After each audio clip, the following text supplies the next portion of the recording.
Well, welcome to the live call. Today we're going to be talking about breaking up with self-sabotage, and I love this topic for week 1 of our summer program, our summer burn, 30-day burn, whatever you want to call it, wherever you're starting, whether it's now and we're doing the summer burn or it's in the future and we're talking about it's fall, it's winter, whatever time frame you start this program. You guys, this self-sabotage talk is very timely for the very first week 1, for a lot of reasons. First of all, we just finished the 3-day detox and we're going into week 1. We feel like we're just so excited to get started, and those exciting feelings wear off. And so we want to be like aware and top of mind why we do the things that we do. And so today's presentation is going to be all about that. I do have a PowerPoint to show you guys, so I'm going to go ahead and share my screen with you and we'll get right into that.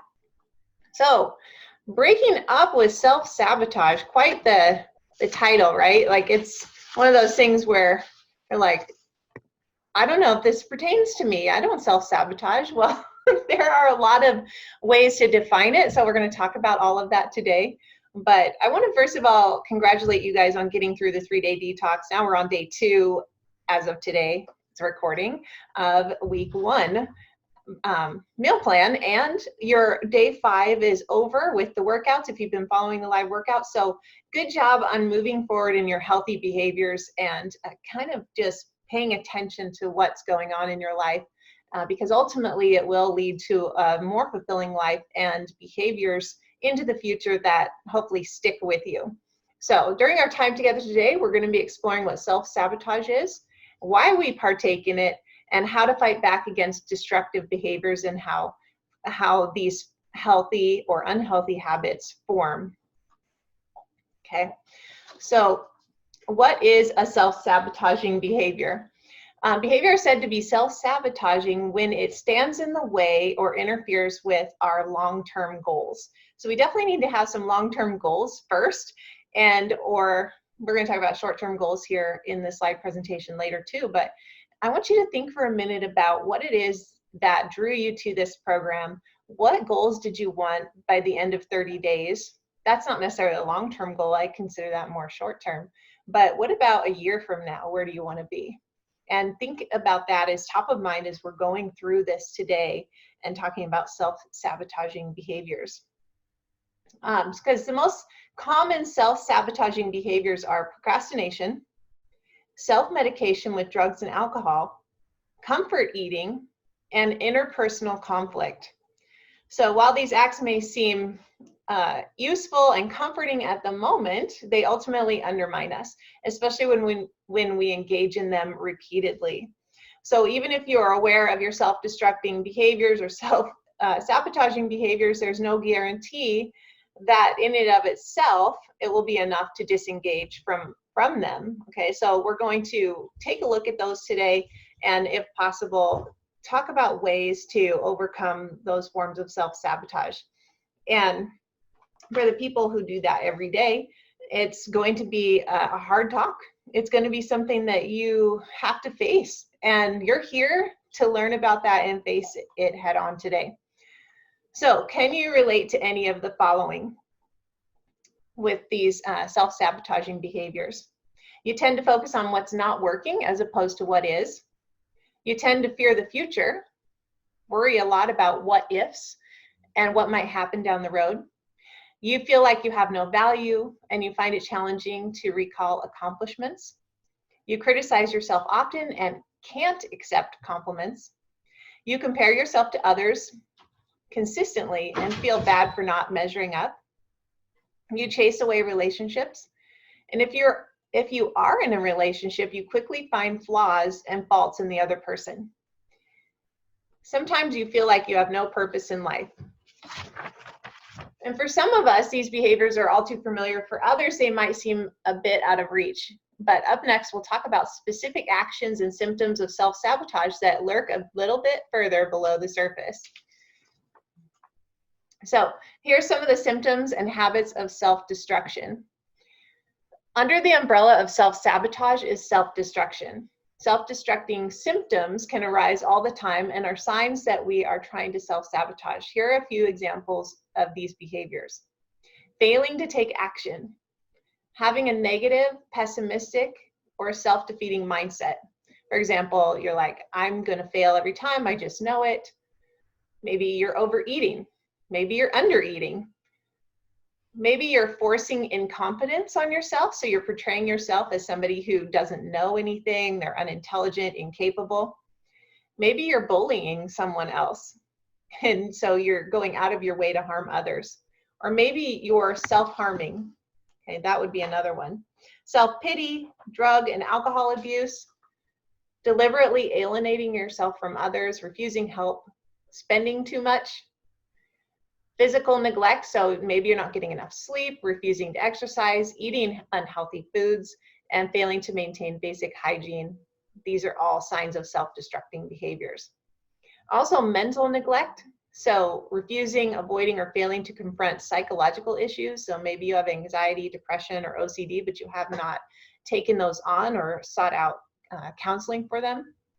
But you guys, we all go through these things. I can be a procrastinator. That's one of my self-destructive behaviors. I also sometimes avoid doing what I know I need to do in order to seek out something more comfortable. So in my life, those are things that I tend to go toward. But where in your life are you feeling like one of these things is coming up for you? And if you want to, you can post as a comment in there. We're all here to support each other. If you don't want to post, I totally get it and understand, because it's kind of scary to put yourself out there and be vulnerable. But maybe in your own mind, think about these areas where you might be causing self-harm, self-destruction, overeating, binge drinking, causing physical neglect or psychological neglect. And let's be real with ourselves here. Okay, so lack of self-worth.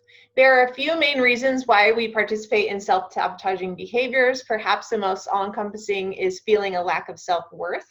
So there's a million reasons and factors that contribute to our feelings of unworthiness, and it would take a dozen classes to cover all of them. But the concept of cognitive dissonance can help us understand more of this in general. Cognitive dissonance refers to the tendency we have to seek consistently among our beliefs and opinions. Every time something doesn't make sense, like when we're hurt or surprised by an action, we feel discomfort and our brains compensate by creating a new reality that eliminates the dissonance. So how does this play out in terms of self-sabotaging behavior? Here's an example. Let's say you don't like someone you work with, but one day they run out to get you coffee and ask if they can grab one for you just as a treat. After experiencing this exchange, you have two opinions moving forward, or two options moving forward. I guess you can call them opinions as well. You change your opinion of them. Maybe they're actually kind of cool after all. Or number two, you justify your previous opinion of them, like they must be after something. You don't really trust that they would be genuine in their offer. Okay, so number one is you change your mind about them and you think they might actually be cool. Number two, again, you don't trust and you go for that primitive brain of yours that's thinking and believing that they're out for something. Once you land on one of these opinions, your brain sticks to it. Your belief is either altered or strengthened based on what's just occurred. And processing new information makes our brains work harder and throws a wrench in the inner workings of everything. Therefore, our first instinct is to come to a conclusion and move on, even if that means making a judgment that is not factually correct. So here's how cognitive dissonance and self-sabotage might play out in your romantic life. So let's say one of your first romantic relationships you were lied to, which caused your brain to form the notion that romantic feelings are connected to hurt and distrust. As you progress forward through your life, and you partake in various romantic relationships, you might have never truly gotten over this mistrust. So even if your partner has given you reason to not mistrust them, so basically they are a trustworthy person, you might start thinking to yourself, I trusted people once before and look where it got me. Hurt. I'm not falling for this again. So basically you're falling for that option number two, I don't trust it. Okay, so our brain likes it when you fall back into previous patterns because it's less cognitive work. I want you guys to keep that in mind, okay? It's less cognitive work for us to fall into old ruts and behaviors and patterns. So it would be more uncomfortable to learn new information, process it, and apply it to new knowledge to kind of shake up those old memories and beliefs. So it's a lot harder to do that. It's a lot easier to fall back into old ideas and prejudices, okay? So we like to control. Our brains like control, and they like easy. Our bodies are the same way. Our bodies are going to fall back into old habits, old ruts, things that are easy, because it's hard to do hard things, right? It feels better to accept your own failure rather than face a possibility of failing or failure taking you by surprise. At least when you're steering the ship, you know where it's going, even if that means driving into an iceberg of self-sabotage. So just being aware of what you're believing and how that's holding you back. Okay, so let's talk about, let me get to this guy right here, imposter syndrome. The higher up you rise, the further you have to fall. This fear of ultimately failing is another reason that we partake in self-sabotage. So our psyche is rooted in the perception that you're not deserving of the success you've gained so far. In return, you might partake in self-sabotaging behaviors such as doing the bare minimum, procrastinating, or diverting your attention in order to avoid this fear.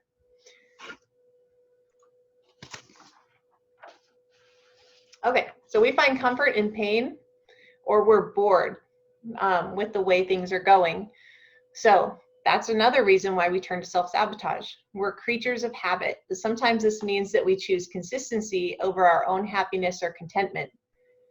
So if we can think long-term where we want to be and keep that long-term goal in mind, ultimately that's going to bring us more happiness and joy, and that's what we truly want out of life. But sometimes familiarity and boredom bring us back to a feeling of comfortability, right? Okay, even though we know in our mind, in our heart of hearts, that it's going to ultimately make us unhappy. Or if we eat something, it may ultimately make us feel bad, like our stomach will hurt or we'll feel tired, okay? So think about it. Are you just bored? Are you feeling just comfortable right now when you're ready to shake things up? These are all things to be aware of. Self-sabotage follows a predictable pattern as well. So awareness of how it shows up in your life will help you recognize it when it does show up so that you can take action to nip it in the bud as soon as it shows up. The first step in this is to think back to previous times you've self-sabotaged in your life. Then figure out what point you typically began to indulge in self-sabotaging behaviors and uncover your trigger. So if you've ever read the book The Habit Loops by Charles Duhigg, such a good book. Totally recommend you read that, because he talks about triggers in that book as the thing that is really hard for us to change, if almost impossible, right? So if we get a trigger, whether it be a text message from a friend and it triggers you because you and that friend are in a fight, or you get a coworker at work that you aren't very good friends with and they trigger you in some way, or maybe your husband said something to you, or whatever it happens, a trigger is going to happen. You can hardly avoid them. They happen. And when a trigger happens, we typically go to the middle part of the habit in a loop. There's three things. And that's the trigger is number one. Number two is what we do. And that doing is the self-sabotaging behavior, potentially. So this self-sabotaging behavior might be overeating, undereating, all the things we talked about in slide number 2. So if you're then indulging in that self-sabotaging behavior, you're ultimately looking for number 3 in the habit loop, and that's the reward. What reward are you trying to get from that? And so that's something also to keep in mind as we talk about triggers, is that somewhere you're going to get triggered. We know that's going to happen. Then you're going to be faced with what it is that you go to every time that trigger happens.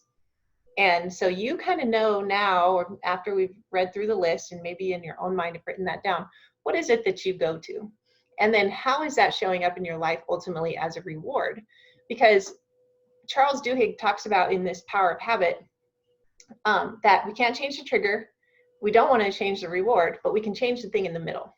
Okay, so being very self-aware is really important when we talk about that. So think of self-sabotage as a misdirected form of self-love. Your brain is moving you towards self-sabotaging behaviors because it thinks that it's protecting you from hurt and danger, but when in reality, it's only holding you back from your full potential.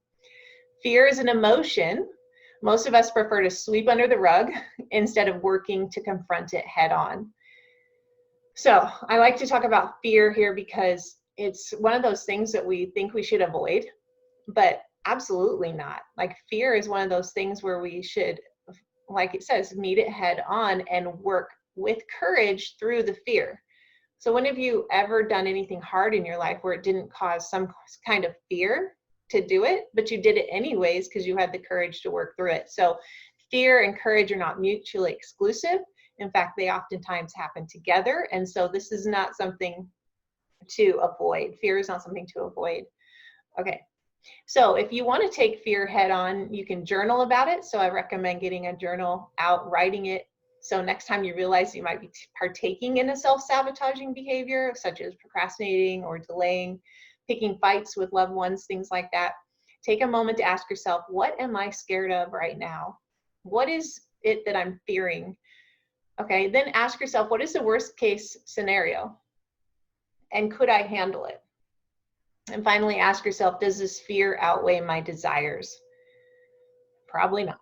Okay, so if the fear doesn't outweigh your desires, you have to push through with courage. Okay, that's a very important concept to remember, that fear and courage are not mutually exclusive. You can do them together and you push through. Once you've taken these steps and actually taken time to consider the situation head on, the fear inside you loses a little bit of power over your psyche.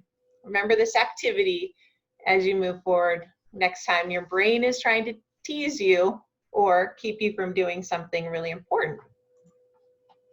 Okay, so confronting our fears means facing discomfort, and sometimes the truth that we uncover can be an ugly one. So let's take a look at a case study about a woman named Olga. She was always in fear of losing her partner, Jack. She told him all the time that she loved him and that she never wanted him to leave her, but at the same time, she kept picking fights and forgetting to keep her promises to him, like picking him up from work.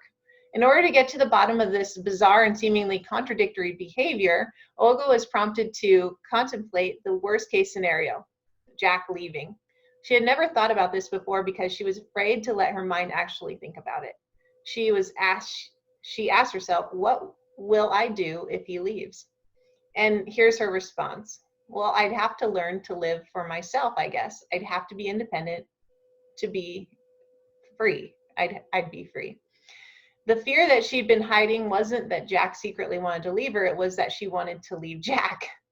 So once Olga came to this realization and took the time to process her thoughts, instead of falling back into old habitual fear, she realized that her definition of a perfect wife meant something or someone who acted as an appendage to her husband, a role that she didn't want to play. So subconsciously, because she didn't want to fulfill this role, she began doing things to sabotage her marriage, thus leaving to the fear at its end. Once she realized the root of her fears, however, they played themselves out in her actions toward Jack. She was able to move past her stereotypes of marriage and recognize that her role as a wife didn't have to match up with the ideas that she had in her mind, and she was free to forge her own course. And of course, that comes along with a lot of counseling and marital counseling and things like that. But all of this is talking about just being self-aware and knowing that we do not have to live up to a specific ideal that is set for us in the beliefs that maybe even your parents gave you, or that you saw on TV, or that whatever you got those beliefs from about what it is to be the perfect body type, or dress a certain way, or act a certain way. So those are things that can be changed with self-awareness. Okay, so we're going to recommit to new healthy goals every day. So this is really important when we talk about short-term goals. So setting small goals will make you feel more accomplished and in control of your life. This is particularly helpful as a way to combat self-sabotaging actions because it fights feelings of low self-worth, and it keeps you motivated and moving forward in a positive direction. So don't be afraid to make small lists. So you have that journal, create your to-do list, maybe 3 or 4 things on there, not more than 5. In fact, I had a health coach once tell me, it's like if you're going to go out and chop down a tree with an axe, the best way to do it is to take 5 hacks at it a day. Okay, you're not going to go out there and try and hack at the tree 100 million times just to chop down the tree all in one day.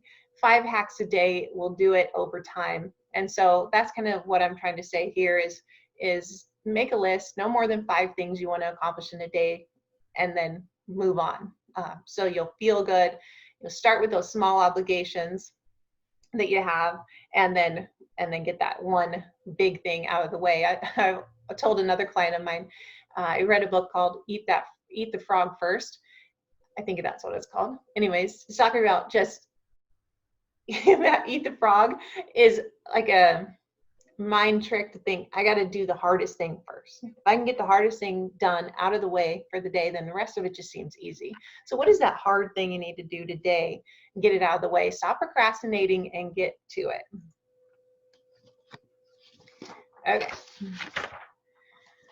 Okay, don't fall into a mental trap of harmful assumptions. So don't make assumptions, basically. I mean, if you've ever read, I'll show you. You can see me in the little sidebar, this tiny little book, The 4 Agreements. Okay, love this book. Highly recommend you read it along with all of your family. But one of the 4 agreements is to not make assumptions, because making assumptions makes it easy to spiral out of control. So it's natural to try and analyze and assess people and situations to make sense of our surroundings. But the danger lies in allowing your imagination to wander too far, leading to the worst case scenario, which causes anxiety, frustration, and fear. So that's when we just make an assumption that totally is unfounded. We don't know the truth about it.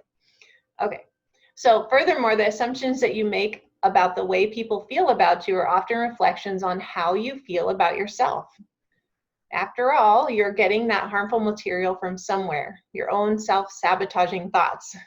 So if you're feeling ignored, alone, or abused, and your first thought is, they treat me this way because blank, or they must feel that I'm blank, what you're actually doing is projecting your own feelings about yourself.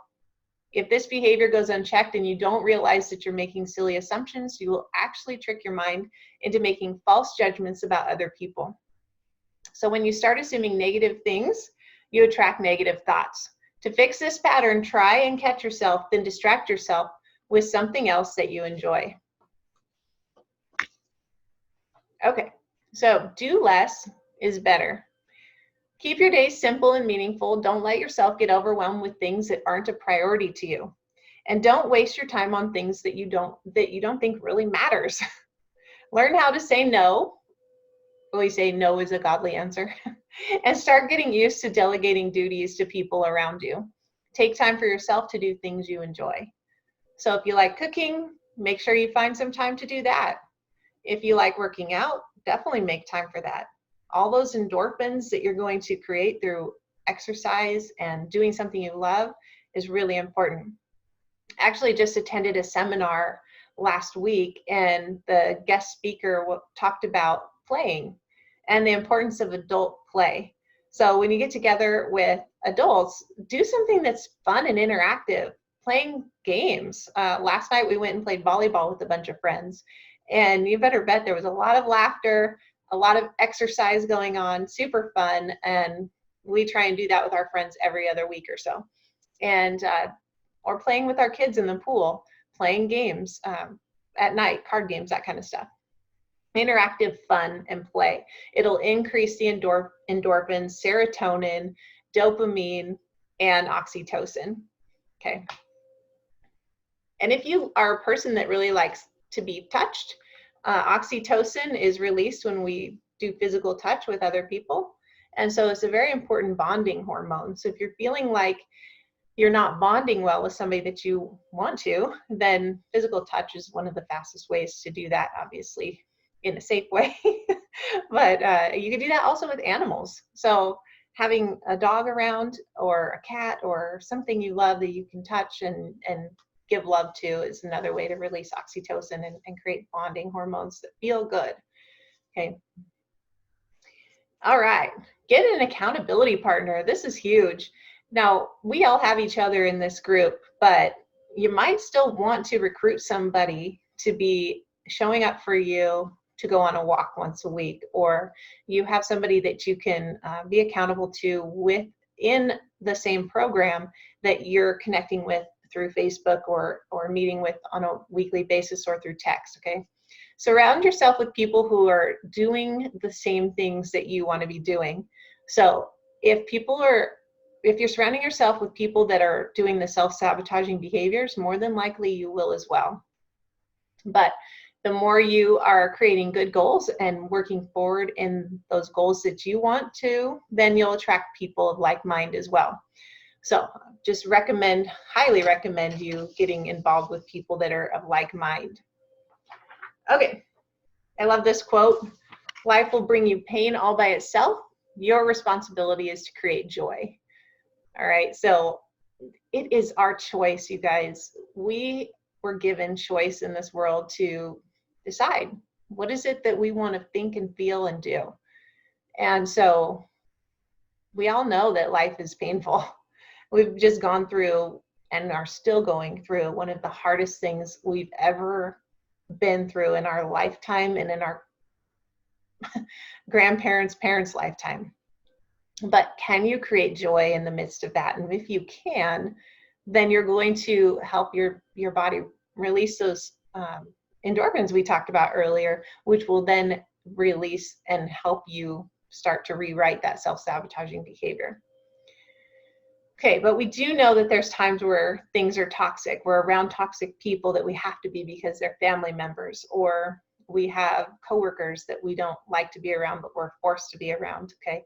So those are things that we still have a choice to create joy in our lives outside of those people. We can choose to distance ourselves from those people, hopefully.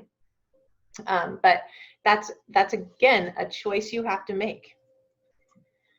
All right, so with acts of self-love, the one way to solve this problem is to accept more love into your life.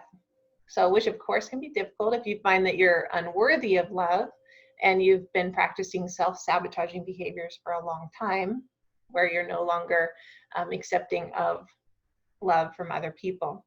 But remember that if you're always putting yourself into destructive self-sabotaging situations, you aren't allowing yourself to expand your worth and reach your full potential. So since you can't control the love you receive from other people, the best place to start is with self-love. So here's a few ways that you can practice self-love. Cook yourself your favorite meal and do not worry about the calories. Bring yourself some flowers. I love flowers. And right now, there's so many outside. It's summertime. How about find your favorite song on the radio and sing it to yourself? I love Mandisa's Overcomer. It's one of my favorites. And Joy Unstoppable is her other song. Oh my gosh, those two, play it on the radio, crank it up. You can't help but feel better. All right, so what about treating yourself to a concert, a play, a museum, musical performance when those all open back up again? Sign up for a class or go walking with a friend, go for a hike. I just downloaded an app on my phone. Let me see if I can find it for you guys really quick. You'll love it. It's called All Trails app, and it's green with a little white mountain looking icon in it. And that is going to show you all the hiking trails in your area. So downloading something like that, getting out there, packing a picnic, your favorite snack, maybe a little bottle of wine, something like that to give you some joy, something that makes you feel good, giving you some self-love. Okay, so write down some of your favorite quotes or affirmations, put them on a counter where you'll see them every day, and or maybe plan a potluck with friends like we did last night, playing volleyball with a bunch of friends. And we started around 6:30, so everyone ate dinner and just came, brought a little snack, and that was it. Maybe you want to do some art, talk to someone on Zoom, have fun. Just have fun. Having fun will create more self-love and more joy in your life. Okay, So praising yourself rather than waiting for others to do it for you is another way to experience self-care and self-love. So if you're confronted by people who really are not giving you the praise that you think you deserve, like a coach or a boss or a spouse, significant other, give yourself the props because you deserve it. Be aware of your own accomplishments because those accomplishments need to be celebrated. So if you're the type of person that doesn't celebrate your own accomplishments, then you could lead down that path of self-destructive behaviors because you're not celebrating the small wins along the way. That's so important. Okay. We can't be waiting for others to give us a congratulation or a pat on the back because we have to do it ourselves oftentimes. All right. Because we cannot let the other people control how we feel and change our beliefs about ourselves. All right, so listen to your body. One of the best ways that we can practice self-care and break up with self-sabotage is to take care of our physical body. So if you're constantly tired, try researching some natural sleeping supplements. If you're feeling burnt out, pass on that Red Bull that the office supplies you with and cut out caffeine by 3 o'clock so you can sleep. Okay? If you're overweight, reassess your diet and your physical activity levels. If you have chronic pain, look into possible remedies like yoga, acupuncture, and dietary changes.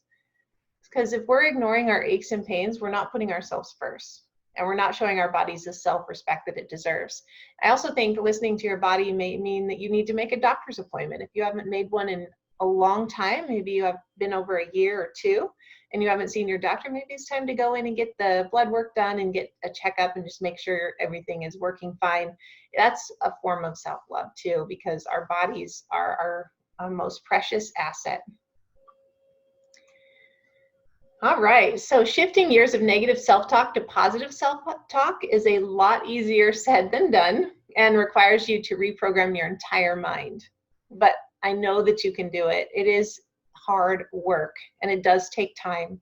It takes awareness, right? So even if you think that you're not that critical of yourself, you might be surprised. Most of the time we're unaware of the unconscious dialogue that goes on in our minds. Here are some of the tricks you can use to boost positive self-thought. So practice positive affirmation. Write these down so that you have them in front of you. And maybe you want to write down your own, but I'm just going to give you a few. I deserve to be happy is a positive affirmation. Everything happens for a reason. I trust my intuition. I am worthy of love. These are all excellent places to start. So when you write these down, repeat them on the daily, like write them down, put them in front of where you get ready in the morning, repeat them out loud in front of the mirror, looking at yourself. And then another thing is just perspective, thinking of failure as new opportunities, because sometimes things that seem negative at the onset can actually lead to really awesome things. And sit straight up. Another thing is like not slouch, give yourself really good posture and making sure that it's kind of like a confidence thing, getting up and moving the body. Another thing is avoid negative people. So if you're constantly around negative people at work, they're always complaining, they're gossiping, maybe bring a pair of headphones, put them in, go try and move your office if possible, avoid those people if possible, and journal if you need to, if it's not possible to remove yourself from them, but you can get it out somehow, because we can't keep these feelings bottled up inside of us. If we do, then we're probably going to turn to a self-destructive behavior in order to numb how we feel. Okay, and look at the big picture of life, right? So maybe you got a ticket, or or somebody broke up with you, or something bad happened, right? And just whatever that might be for you. But in a matter of a week, a month, or a year, how much is that really going to weigh on us? So we have to be thinking long-term in the big picture. Try not to waste your precious mental power on things that are out of your control, and that won't matter in the long run. I like to tell people to think of like a circle, and then in that circle is you and everything that is in your control.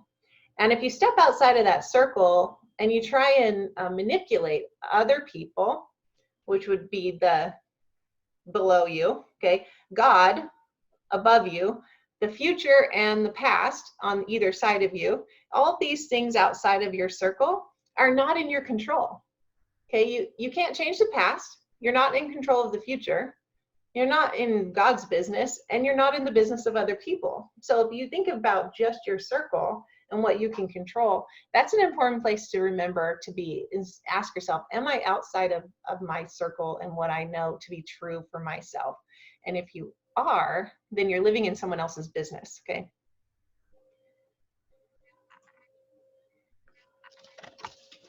Okay. So if we talk about living in the past, okay, we need to learn to forgive ourselves for past actions and cut ourselves a break. So when negative thoughts come creeping back into your mind, you need to stop them in your tracks. Thought stoppage is one of the best ways to basically become aware of what we're thinking. Because how many times do you play this negative loop in your head of negative thoughts and feelings? That thought stoppage is like, stop. You have to say stop in your mind, stop thinking that, and reroute and counteract it with a positive thought or affirmation. So that's why speaking in the mirror, talking to yourself, talk to a friend, defend you. You have to live with yourself. Defend who you are. You are an amazing created human. So if you start spiraling, interrupt the negativity.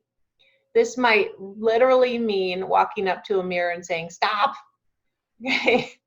Give yourself a pep talk. It's okay. Maybe even try belly breathing, where you're breathing in through the nose, letting the stomach pooch out, exhaling through the mouth, letting it pull back in the tummy, and doing that 5 times to really reduce the anxiety level you might be feeling. And then talk nice to yourself. Okay.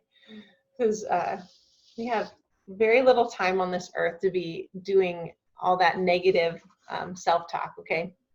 We got to remember that self-sabotage is constantly going to be something that we're fighting against, but it is possible to overcome it.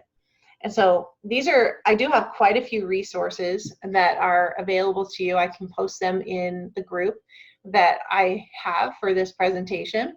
But I just want to thank you guys for being here today and to listen to this. I'm going to open it up to questions if you guys have any inside the Facebook group. If you're watching live, I will jump back into there and check it out. Let me stop sharing my screen.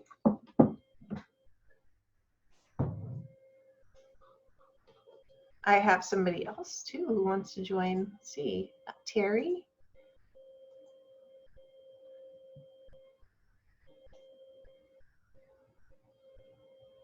Oh, hey Terry. Oh, I was watching on your Zoom, not on the live Facebook. Great. We had a few people watching live on Facebook, but I don't have any questions from there. So do you have any questions or thoughts on the topic we talked about today? Well, I loved a lot of things that you said, and I especially realized that I need to figure out what triggers me, and then to be very conscious, well, to make a plan that when something triggers me, what I should do other than what I normally, my old habit and pattern would be. Right. And then something that I would feel rewarded in a good way instead of a bad way. Yeah. Because I'll tell you one for me, when I'm talking with someone who's negative, like in my business or whatever, I find myself, and they're going on and on and on, I find myself going to the refrigerator, find something to chomp on while I have them on mute, listening, because I can't handle all that negativity. So that's a trigger. So I need to figure out something else more positive to do. Yeah, because what's your reward at the end is some kind of release of feelings, right? You're trying to feel better, and maybe you're trying to get a dopamine hit to the brain because dopamine makes you feel better. So what is it that you typically grab in the refrigerator? Is it more carb type things, or is it? Well, just anything, nuts, or, I mean, it doesn't necessarily have to be something bad, but I just find that that's my numbing to go eat something because it's distracting me and it's something giving me pleasure, since what I'm experiencing isn't pleasure. Maybe. I don't know, right? Is that kind of what a trigger might be? Absolutely. Definitely. Yeah. So oftentimes it's frustration or anger or feeling of helplessness or whatever, then it gives us a void of feeling somewhat empty inside. So we fill that with something, whether that be watching too much TV to numb out, eating, overeating. Some people do it by undereating, not eating enough to control their environment. So lots of ways that we can self-sabotage and undermine in that like habit loop. But ultimately, it's giving us some sort of reward for doing it, or else we wouldn't do it. So just being consciously aware, like you have been today, and thinking about that. So the next time you're on the phone with a negative customer, maybe grab a cup of tea or something, or just keeping your mouth busy, but not with something that is too calorie laden, or even is not, like you said, is not bad food. So grabbing one handful instead of a full bag, or whatever it might be, of nuts, and walking away, or removing yourself from the completely from the refrigerator and moving to a whole different part of the house while you have that conversation. So another thing too with that regarding negative people is just setting good boundaries, right? Like if somebody is going on and on and on, and you're like, oh, I just shouldn't have to take this from them. It's up to us to set those positive boundaries for ourselves. That way, when we do hang up the phone, we felt empowered versus disempowered. Good point. Thank you. Yeah. Yeah. Because good idea. If they're a customer that's ready to leave anyways, then you're really not at a loss. The only loss you have is now you've lost a customer and you feel terrible because you, or whatever it is, you're just like feeling disempowered. Yeah. Right. By allowing them to speak to you in that way. I'm the same way though. I do not like conflict. I hate negativity. I try and avoid it at all costs. It's definitely a part of my personality. I know that. But we do have to confront it at times, don't we? And set boundaries. Yeah. All right, Terry, have an awesome weekend. I will see you tomorrow for our walk. Yes, I can't wait. Okay. Bye. Bye.